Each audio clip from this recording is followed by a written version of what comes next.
안녕하세요. 대부권의 권견입니다.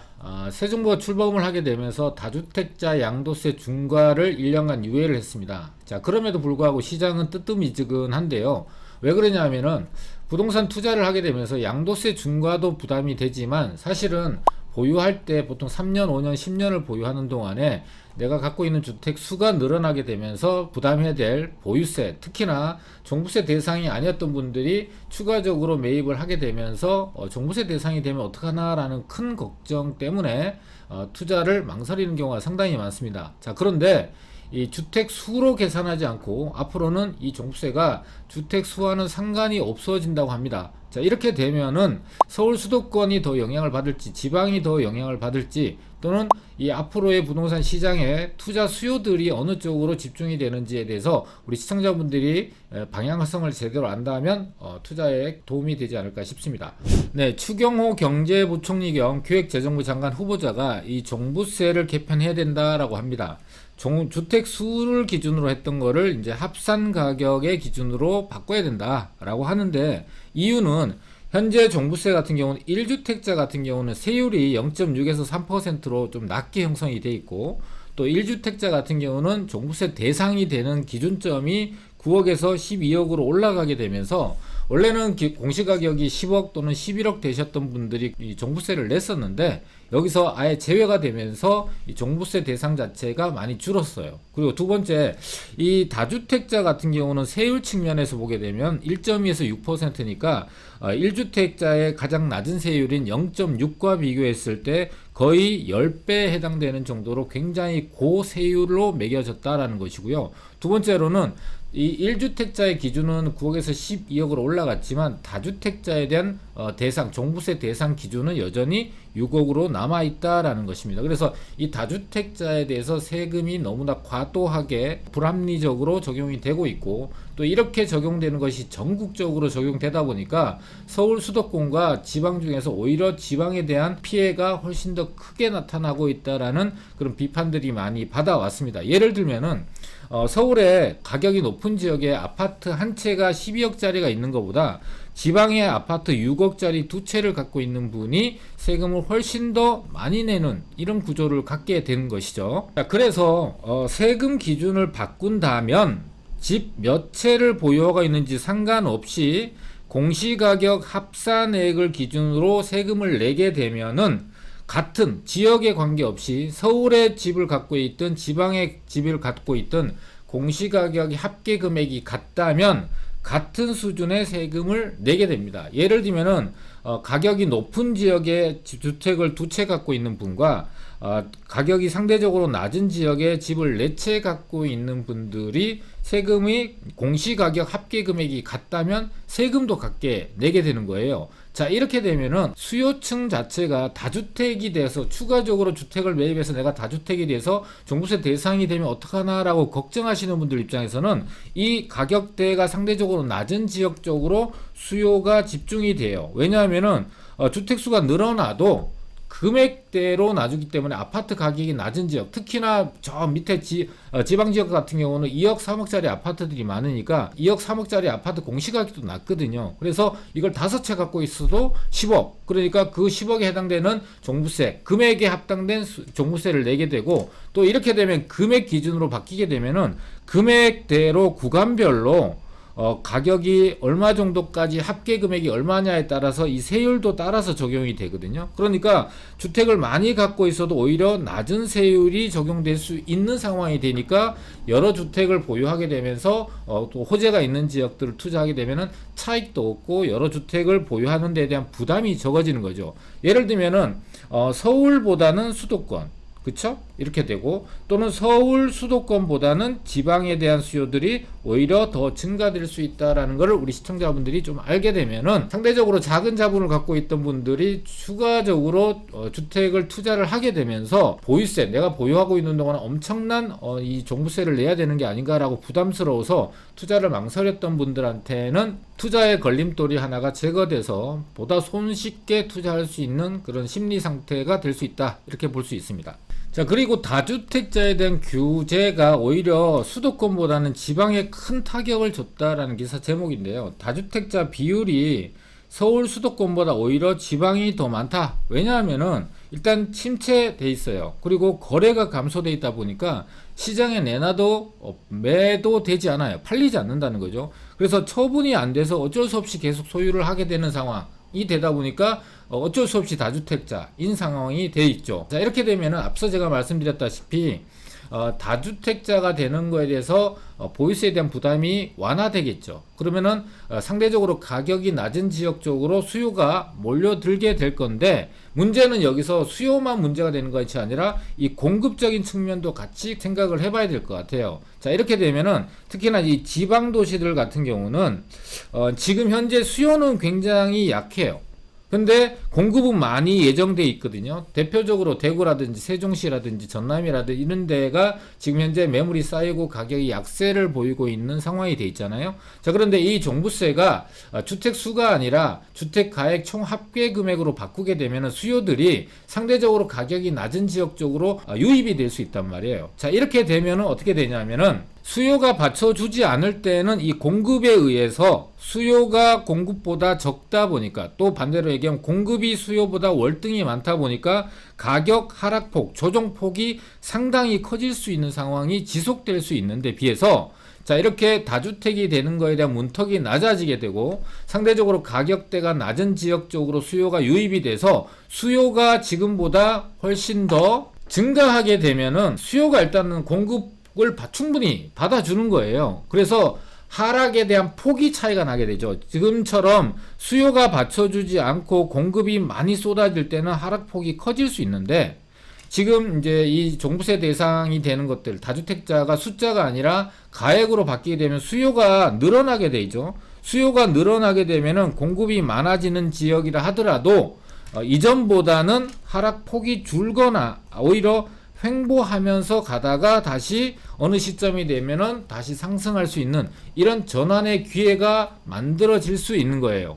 이 지방 쪽의 수요들이 늘어나게 되면서 지금처럼 계속 하락 기조가 급격하게 경사가 심하게 되는 것이 아니라 완만하게 해소가 돼서 매물 적체가 해소되면서 이렇게 다시 재상승하는 시기가 오히려 빨라지거나 매물이 해소되는 시간이 줄어들어서 다시 정상화되는 그런 시장으로 돌아설 수 있다는 부분을 우리 시청자분, 특히나 지방에 계신 분들 또는 지방 투자를 계획하셨던 분들은 참고하시면 좋을 것 같습니다. 자, 그런데 이 다주택자분들이 급할 게 없다라고 얘기를 합니다. 그래서 뭐 양도세 중과를, 다주택자에 대한 양도세 중과를 1년간 유예해 줬는데도 불구하고 매물은 자꾸 적체되는데 거래는 거의 없어요. 왜냐하면은 일단 취득세가 감면이 안 됐거든요. 두 번째로 자, 매물 증가를 예상했던 정부의 상황과는 다르게 매수 매도가 거의 변화가 없다. 왜? 다주택자 같은 경우는 집값이 더 오르지 않을까라는 기대감을 현재 갖고 있어요. 왜냐하면 정부나 서울시가 또 수도권 지역에 많은 개발 계획, 교통망 계획들, 재개발, 재건축 활성화, 특별법 이런 것들을 막 내놓고 있고, 또 재개발에 대한 규제 완화, 재건축에 대한 규제 완화를 예상할 수 있는 상황. 이게 시점이 좀 미뤄지는 것 뿐이지 이 규제 완화를 하지 않겠다라고 얘기하진 않고 있거든요. 그러면 규제 완화가 되면 여러 가지 이제 가격 상승할 수 있는 요인들이 시장에 쏟아져 나올 거기 때문에 집값이 더 오르지 않을까라는 부분. 그 다음에 정책을 좀 더 지켜보자라는 관망세. 그리고 급하게 매물을 내놓는 이유 중에 하나가 원래 6월 1일을 기준으로 해서 보유세에 대한 기준일이 이제 정해지잖아요. 그러니까 6월 1일 전에 매도를 마무리해야 돼요. 매도를. 그러니까 소유권 이전까지 등기까지 마무리해야 되는데 벌써 지금 5월 달에 중반을 접어들고 있다 보니까 계약을 하고 매도까지 잔금 치르고 소유권 넘겨지는 게 6월 1일 전에 하기가 너무 시간적으로 촉박한 거예요. 그러니까 지금 현재 매물은 쌓이지만 매수 자체가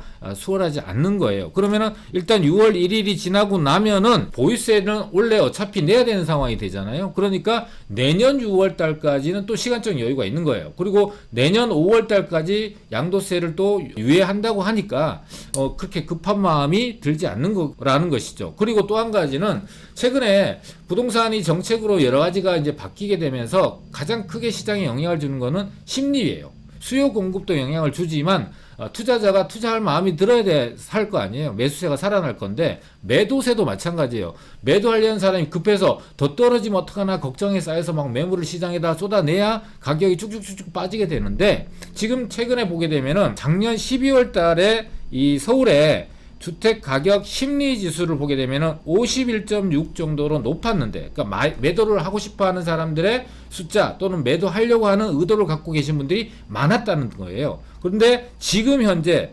5월 9일 날짜로 보게 되면은 42.8로 오히려 작년 12월 달보다 매도세, 주택 가격 심리 지수에서 매도를 해야겠다라는 심리가 오히려 줄어들고 있는 그런 상황이에요. 왜? 정책을 좀 더 지켜보겠다. 좀 더 규제를 완화해주지 않을까? 빨리 앉을까? 뭐 취득세 완화라든지 또는 주택임대 사업자에 대한 세금 혜택도 준다라든지 또 추가적으로 이런 어떤 세금 혜택이 나온다라면 주택수가 또 주택 가격이 또 올라가진 않을까라는 그런 예상과 기대 때문에 지금 현재 급하게 시장이 움직이지 않고 있다. 이렇게 보시면 될 것 같아요. 자, 지금까지는 정책에 따른 심리적인 부분이 시장에 어떤 영향을 주고 또 이 다주택자에 대해서 이 문턱을 좀 낮추게 되면은 수요들이 서울 같은 경우는 똘똘한 한 채 기조가 여전히 유지될 거고, 지방 도시들 같은 경우는 주택 수요에 관계없이 주택 가액으로 따르게 되면 수요가 그쪽으로 유입되는 풍선 효과가 나타난다라는 부분, 이렇게 말씀을 드렸는데, 이번에는 이제 공급적인 측면을 좀 봐야 될 것 같아요. 자, 이러니 새 아파트 가격이 치솟지, 서울의 5년 이내 신축 아파트 비율이 10%에 불과하다라고 합니다. 자, 누구나 새 아파트, 새 집에 살고 싶어 하잖아요. 근데 그만큼 살고 싶어 하는 사람들은 많은데 주택이 들어갈 집이 없는 상황이에요. 그동안에 오랫동안에 서울 같은 경우는 재개발 재건축을 지연시키고 안 하고 못 하고 규제를 하게 되면서 이 신규 주택 자체가 꾸준하게 공급이 되지 않았고, 병목 현상 때문에 이런 부족 현상이 가중되어 있는 상황이 돼 있습니다. 자, 5년 이내 아파트 비율을 전국적으로는 13.68%, 서울 같은 경우는 10% 정도밖에 안 되는 것이죠. 대전시가 7%대, 세종시가 무려 33%대 정도로 차이가 굉장히 많이 납니다. 5배 이상. 자, 해마다 준공실적이 줄어들고 있기 때문에 이 같은 현상은 당분간 지속될 걸로 봅니다. 자연스럽게 신축 아파트 가격 상승폭이 일반 아파트, 노후 아파트보다 상승률이 높을 수밖에 없는데요. 전국에 5년간 전국의 아파트 상승률이 82%인데 비해서 전국의 5년 이내의 아파트 같은 경우는 108%로 일반적인 아파트 평균치보다 월등히 높은 상승률을 보이고 있습니다. 서울 같은 경우는 재개발 재건축을 활성화할 수밖에 없는 상황이에요. 그 시점이 조금 더 늦어지는 상황이지만 개발을 할 수밖에 없다. 반드시 1000% 1000%. 자, 이렇게 되면은 서울과 수도권 지역들 같은 경우는 이제 똘똘한 한 채 현상들은 계속 유지가 될 것 같아요. 그리고 지방 도시에 있는 다주택자분들이 팔고 똘똘한 한 채 쪽으로 서울로 유입이 되는 그런 현상들도 이어질 건데, 한쪽의 현상만 나타나는 것이 아니라 동시다발적으로 여러 영향들이 시장에 영향을 주게 되거든요. 앞서 얘기했다시피 지방 같은 경우는 다주택이 되더라도 전체 가액적으로 보유세가 이제 그 기준이 정해지게 되면은 지방 쪽의 수요가 지금보다는 훨씬 더 늘어날 가능성이 상당히 높아지기 때문에 전반적으로 전체 시장의 거래량들이 굉장히 많이 늘어나게 될 것 같아요.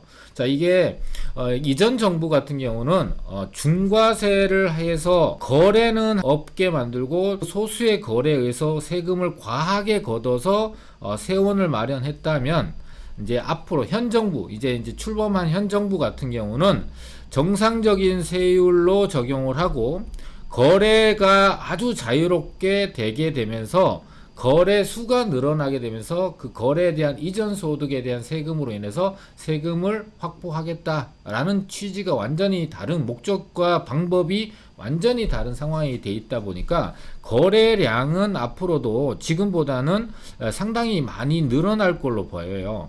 그 거래량이 늘어나는데 이 금액별로 자기가 갖고 있는 본인의 자금별로 상대적으로 작은 자본들 같은 경우는 지방 쪽으로 좀 움직일 것 같고, 상대적으로 큰 자본들 같은 경우는 서울 쪽, 수도권 지역 쪽으로 여전히 유입이 되면서 전반적으로 거래량이 대폭적으로 증가될 걸로 보입니다. 자, 그리고 서울 같은 경우는 재개발, 재건축이 활성화되는 개발에 대한 호재가 있다라는 것이죠. 확실한 호재. 그러니까 이 개발에 호재가 있는 것 중에서도 아파트 투자가 있고 또 소액 투자가 있는 상황이 나눠지게 돼요. 그래서 서울 수도권에 계신 분들은 또 자금별로 아파트 투자와 이 소형 부동산 투자로 또 나눠지게 되는 세분화가 자꾸 이루어지게 되는 건데, 이걸 일일이 그 지역별로 다 설명드릴 수는 없지만 전체적으로 거래량이 지금보다는 올해보다는 올해 하반기, 올해보다는 내년, 내후년까지 이렇게 점점 거래량이 늘어나게 되게 거래를 자유롭게 만들 수 있는 취득세 정상화, 그 다음에 양도세 정상화, 보유세가 늘어나는 속도를 좀 늦추게 되고, 주택 수가 아니라 주택 가액의 합계로 이 보유세를 부과하게 되면은 전반적으로 이 거래하는데, 투자를 하는데 많은 걸림돌이 제거가 될 걸로 예상이 됩니다. 자, 오늘 내용이 우리 시청자분들한테 도움이 되셨다면 구독, 좋아요, 알람 설정 부탁드리겠습니다.